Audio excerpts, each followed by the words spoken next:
My wife's month-long getaway with another man revealed my true feelings for his wife. I'm Bill, a 42-year-old accountant, living what I thought was a pretty standard life. That is, until a month ago when my world got turned upside down.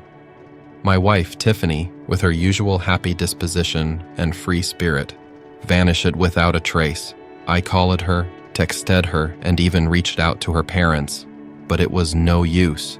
It was as if she had been swallowed up by the city, leaving me to wander in a daze of confusion and worry. It's been a long time, and I was no closer to figuring out what had happened.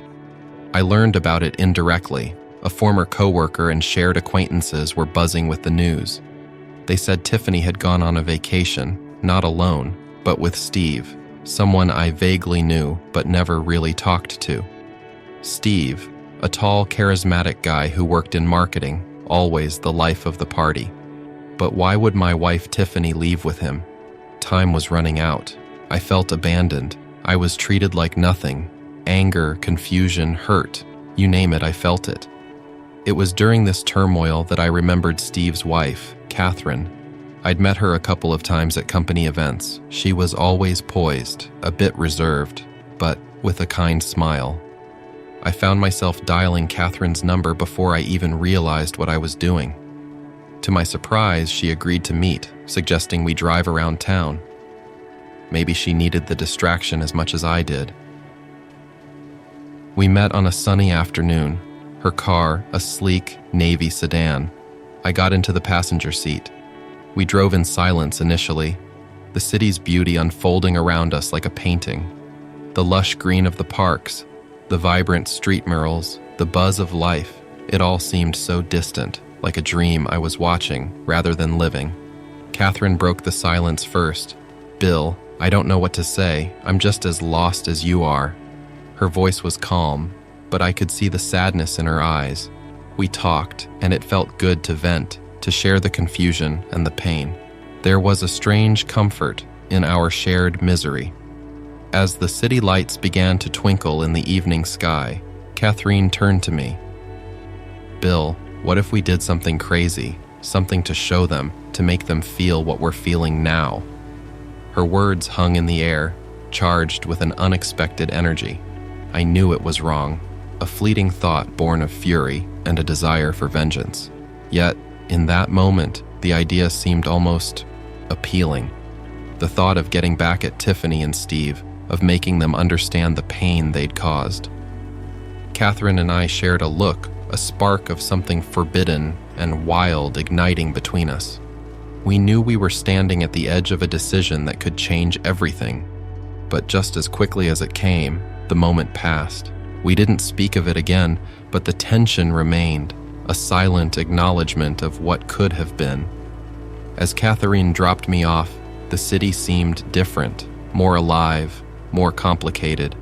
I got out of the car.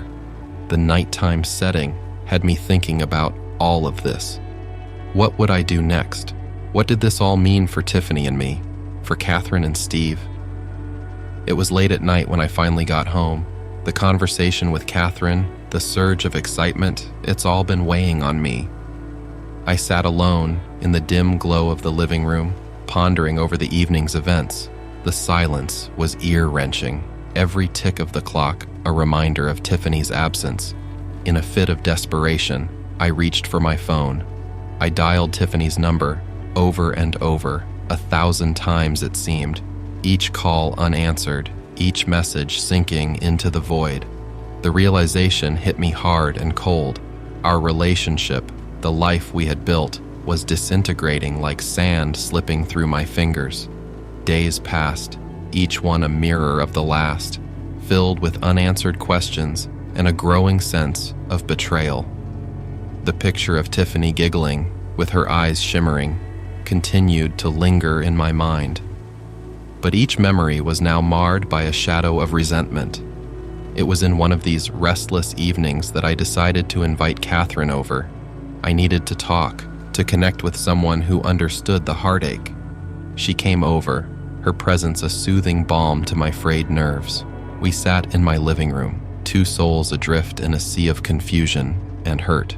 We talked for hours, our conversation flowing as easily as the drinks we shared. It was a relief to be with someone who didn't need the background story, who understood the pain without the need for explanations. Catherine's laughter filled the room, a sound so rare and precious in the somberness that had enveloped my life. The conversation shifted from our partners to our dreams, our fears, the little things that made us who we were. I hadn't felt this connected, this understood, in a long time. It was as if a window had opened in a room long closed off, letting in a gentle, refreshing breeze. The night stretched on, and before we knew it, dawn was breaking. The first light of morning dawned the room in soft hues, casting a serene glow over everything. As we sat there in the quiet of the morning, a promise hung in the room, unspoken but understood. We would see each other again. Catherine left, but the warmth of her presence lingered. I sat there, watching the sunrise, a myriad of images washing before me. Was this the start of something new, or just a fleeting moment of connection in our shared despair? It had been about a week. In that time, the memory of Tiffany's voice, her vibrant presence, began to fade, like a photograph left out in the sun too long. The exact date of her promised return became a blurred number on my calendar, its meaning diminishing with each passing day. In this unexpected solitude, my connection with Catherine deepened. Our shared experiences of betrayal and injustice had sown the seeds of something new, something unexpected.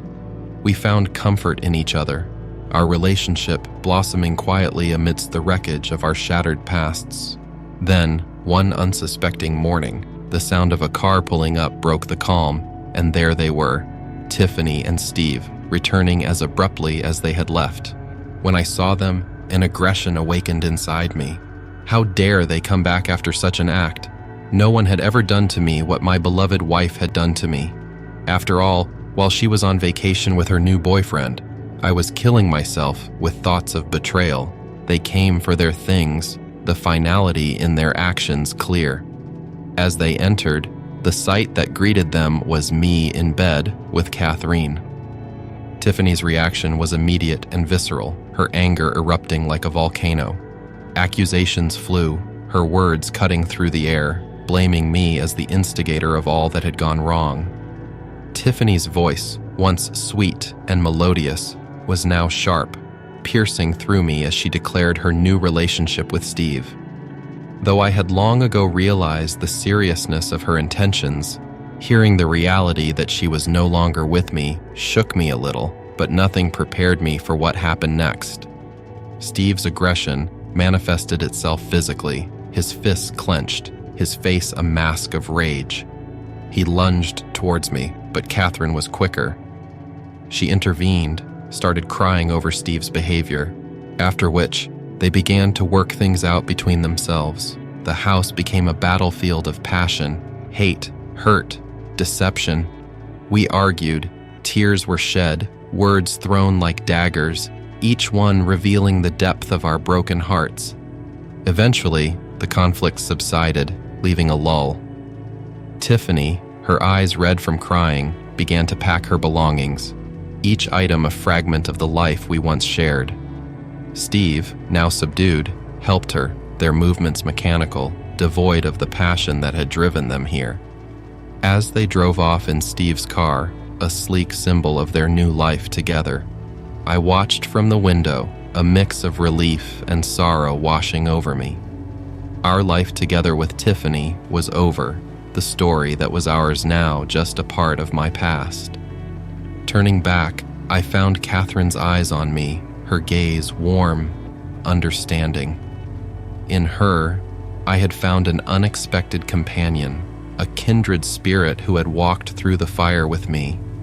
She was more than just a shared experience of betrayal. She was the person with whom I felt an unparalleled comfort, a connection that went beyond the confines of our shared circumstances. As we stood there, after what had happened, I realized that amidst the horror, I had found a new beginning. Catherine was more than just a consolation. She was a new page, a journey to be explored with someone who understood me in ways I never thought possible. In that early morning rush, I knew one thing for certain. Happiness, often elusive and unpredictable, had found its way back to me in the most unexpected of forms. Guys, thank you very much for watching. Don't forget to like this video. It will be very pleasing for me. And to not miss new videos, subscribe to the channel. A lot more interesting things to come. Bye, everyone.